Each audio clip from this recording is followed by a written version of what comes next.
Hey guys, we'll be making some akara and custard today. I'm getting my bean paste, adding some salt, chili pepper, seasoning cubes, and then I'm going to add some green onions. You can use regular onions if you have it. I'm adding an egg and I'm going to whisk this all together and then go ahead and add some ground chili pepper. You can skip this part if you don't want it too spicy. Now I'm going to go ahead and fry.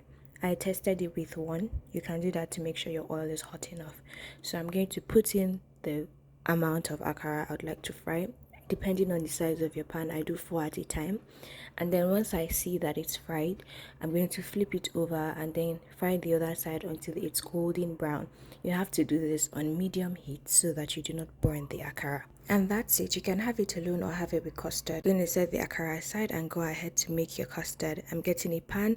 I added strawberries and sugar and I let this simmer like until it thickens, and then I set it aside and go ahead to make the custard. So I'm starting with some custard powder and some water, and then I'm going to add hot water to make it thicker. And then once it forms, I'm going to pour this into my plate, serve it, and I'm going to go ahead and add the strawberries and also some milk.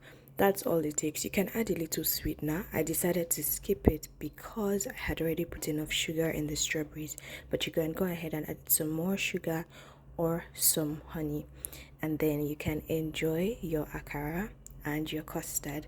I hope you liked watching this video. Kindly like, share, and hit the subscribe button for more. Bye.